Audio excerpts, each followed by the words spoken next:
ዛሬ በቅዱሳን አምዳችን የቅዱስ ዮሴፍን ታሪክ እንዳስሳለን። የእምነት መገለጫዋ አንዲት ቅድስት ካቶሊካዊት ሐዋርያዊት የሆነችው ቤተክርስቲያናችን መሰረቷ ክርስቶስ ሲሆን ይህች ሃይማኖት ሆነ አእምሮአችን አምላክ ወሰን የሌለው አዋቂና ቻይ መሆኑን ታስተምራለች። የካቶሊክ ቤተክርስቲያን የሰው ልጅ ሁሉ ያለ ምንም ልዩነት ቀለም፣ ዘር፣ ቋንቋ፣ ጎሳን ሳትለይ እንዲድኑና በጥበብ በማስተዋል ፈሪሃ እግዚአብሔር እንዲኖራቸው በማስተማር ትተጋለች። የእውነት አምድ የሆነችው ቤተክርስቲያናችን ሰዎች ግብረገባዊ ማንነት ኖሯቸው ፈሪሃ እግዚአብሔር አድሮባቸው ከኃጢአት እንዲርቁና የመልካምነት ካባ ተላብሰው እንዲኖሩ በፍቅር በሰላም በመግባባት አንዳቸው ለሌላቸው የፍቅር ድልድይ እንዲሆኑ እንዲመላለሱ እያስተማረች ትገኛለች። ቤተክርስቲያናችን ኢሰብአዊ የሆኑ ተግባራትን አበክራ ትጸየፋለች። እነዚህም ጦርነት፣ ስደት፣ ጥላቻን፣ የሕፃናት በግፍ መገደልን፣ አምባገነንነትን፣ በሴቶች ላይ የሚደርስ ጥቃትን አጥብቃ ትቃወማለች። እያንዳንዱ ጊዜያትን በመከፋፈል የተለያዩ አርእስት በመስጠት ምእመናኖቿ በመንፈሳዊነት እየኮተኮተች ትገኛለች። አሁን ያለንበት ጊዜ በዓለም የሚገኙ ሰዎች በጦርነት፣ በሁከት፣ በትርምስ፣ በስደት ወንድም በወንድም ላይ ስለት የሚያነሳበት የዘረኝነት መርዝ የተረጨበት ተፈጥሮን ባለማክበር የሚኖርበት የእምነት ቦታዎችን በማቃጠል የሽማግሌዎች ምክርን በመናቅ የእምነት አርበኞች በመግደልና በመሳሰሉት አጸያፊ ተግባራት ተበክላ ትገኛለች። ለዚህም ቤተክርስቲያናችን ሁሉም በጸሎት ይተጋ ዘንድ ሰዎች ወደ ፍቅርና መቻቻል ይመለሱ ዘንድ የቅዱሳኖች አብነትና የእነርሱን ፈለግ ተከትለን እንድንጓዝ በማሰብ ቤተክርስቲያን የያዝነው ዓመት የቅዱስ ዮሴፍ ዓመት በማለት ሰይማዋለች። የአቪላዋ ቅድስት ተሬዛ ስለ ጻድቃኖች ሕይወት ስትናገር የጻድቃኖች ሕይወት በምድር ላይ ገነት ናት በማለት አብነታቸውን ትከተል ነበር። ከጻድቃኖች መካከል አንዱ የሆነው ቅዱስ ዮሴፍ ነው። ቫቲካን ከተማ የቅዱስ ዮሴፍ የዓለም አቀፋዊ ቤተክርስቲያን የበላይ ጠባቂ ተብሎ የተጠራበትን የ150ኛ ዓመት የምስረታ በዓል ሲያከብሩ ርዕሰ ሊቃነ ጳጳሳት ፍራንቺስኮስ ለአሳዳጊው የኢየሱስ አባት የሚከበረውን ዓመታዊ በዓል አወጁ። በታኅሳስ 8 ሐዋርያዊ ደብዳቤ ላይ ፓትሪስ ኮርዴ ትርጓሜውን በአባት ልብ የሚል ሲሆን ብዙ ጊዜ ትኩረት የማይሰጣቸው ሰዎች በቅዱስ ዮሴፍ ውስጥ አማላጅ ድጋፍና መመሪያ በችግራቸው ጊዜ ሊያገኙ ይችላሉ ሲሉ ተደመጡ።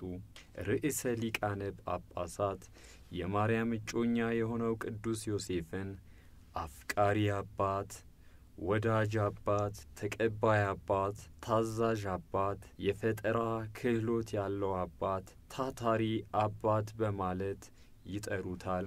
ቅዱስ ዮሴፍ ታዛዥነቱን፣ የእግዚአብሔር ፍቃድ ማስቀደሙን፣ ታታሪነቱን፣ ለሥራው የነበረው ወደር የሌለው ፍቅር ማንነቱን በግልጽ ሳይታይ ከበስተጀርባ የእግዚአብሔርን ፍቃድ የሚያስቀድም ጻድቅ ሰው ነበር።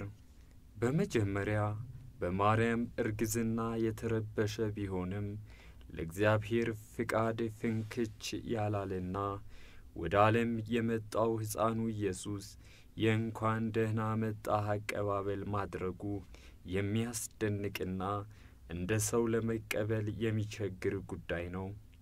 ቅዱስ ዮሴፍ ያለምንም ቅድመ ሁኔታ ማርያምን መቀበሉና መልካም ስሟን፣ ክብሯን እና ሕይወቷን ለመጠበቅ መወሰኑ በዛሬው ጊዜ ለወንዶች እንደ ምሳሌ ያገለግላል ሲሉ ርዕሰ ሊቃነ ጳጳስ አክለዋል። የአምላክን ልጅ የዓለም መድኃኒት ልትወልድ የነበረችው ድንግል ከቅዱስ ዮሴፍ እንድትጋባ አምላክ መወሰኑ እጅግ የሚያስደንቅና ትንግርት ሲሆን ይህ የሆነበት ምክንያት ቅዱስ ዮሴፍ ለደህንነታችን ሥራ እንዲረዳ ነው። ይህ መለኮታዊ መድን ከድንግል ማርያም መወለድና ግን በተጨማሪም ማደግ፣ መመገብ፣ ማልበስ፣ ከስደት መከላከልና በጥንቃቄ እስከ ታላቁ መሥዋዕትነት ድረስ መያዝ ነበረበትና ይህን ኃላፊነት ቅዱስ ዮሴፍ ልክ እንደ አባት በመያዝ በመንከባከብ የአባትነት ፍቅሩን አሳይቷል። የቅዱስ ዮሴፍ ማዕረግ ምንኛ ታላቅ ነው! የማርያም የማይለይ ጓደኛ፣ አጥናኟ፣ ተከላካይዋ፣ ከሁሉ የበለጠ የመለኮታዊ እናትነቷና ለዘላለማዊ ድንግልና ኃላፊነት የተሰጠው ምንኛ ተመሳሳይ የሌለው ሥልጣን ነው። አምላክ ከአምላክ እናት ቀጥሎ ቅዱስ ዮሴፍ ለከፍተኛ ሥልጣን ሥጋ ለለበሰው ቃል መጋቢ እንዲሆን አቅዶት ነበር። ርዕቱ ስለ ነበር ከሁሉ ቅዱሳን የበለጠ ጸጋን አጎናጽፎት ነበርና በሰማይ ከንጽሕት ንጹሐን ቀጥሎ የክብር ቦታን አገኘ። ቅዱስ ዮሴፍ የቅድስና ሁሉ ምንጭ ከሆነው ከኢየሱስ ጋር ጥብቅ ግንኙነት ስለ ነበረው ለአምላክም ጸጋን ፍጹም ታዛዥ ስለ ነበር በሰማይ ትልቅ ቦታ አለው። ገና አምላክ በሕፃንነቱ ሳለ ሊገድሉት ሲሹት ከነበሩት ኃይለኞች ጠላቶቹ ለመጠበቅ ኃላፊነት የተቀበለው ከሰዎች እርዳታ ሁሉ የተነፈገውን በረሃን ሳይበግረው በውሃ ጥም በመቃጠል ልጁ በተራው በማዘል በማቀፍ ሲጠነቀቅለት የነበረ ጻድቅ ሰው ነበር። ርዕሰ ሊቃነ ጳጳስ መውለድ ብቻውን አባትነት ሊሆን አይችልም። ልጅ ስንንከባከበውና ስንጠብቀው የአባትነታችን መገለጫ ነው ሲሉ አክለዋል። ዮሴፍ ከሁሉ አስቀድሞ በንጽሕናው የሚያበራ ነበር። መጽሐፍ እንደሚናገሩት የንጽሕና ፍራሽ የሆኑትን ሁሉ በጣም ይፈራቸው ነበር። የቤተ ክርስቲያን አብነትና ባልደረባ የሆነው ቅዱስ ዮሴፍ ምድር ልትሸከመው የማትችለውን ክርስቶስ በመሸከም ታዛዥነቱን አሳይቷል። ዛሬም እኛ በሾሃማ ምድር ለምንኖረው ለእኛ ትሕትና፣ ታዛዥነት በእምነት መኖርን አሳይቶናል። እኛም ትሕትናን፣ ታዛዥነትን፣ የቤተሰብ ፍቅርን መለማመድ ይኖርብናል። አንዳንድ የቤተ ክርስቲያን አባቶች የማርያም እጮኛ የሆነውን ቅዱስ ዮሴፍ ከብሉይ ኪዳን ክስተቶች ጋር ያገናኙታል።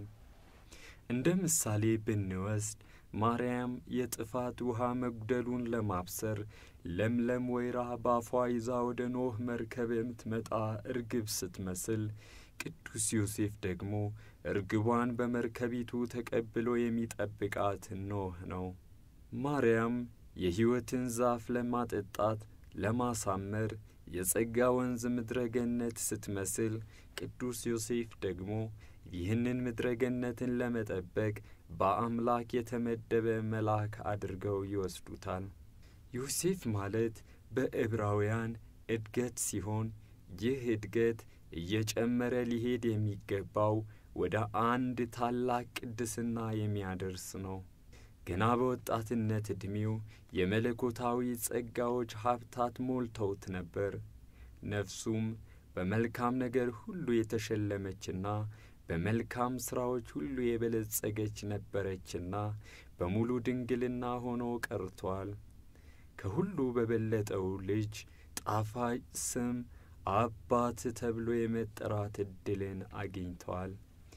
በዚህች አሁን ታይታ እንደ እንፋሎት በምትጠፋ ምድር ውስጥ ስንገኝ እንዲህ የመሰለ አብነት ያለው ቅዱስ ሰው ይኖር ይሆንን? ለእያንዳንዳችን ጥያቄ ይሆናል።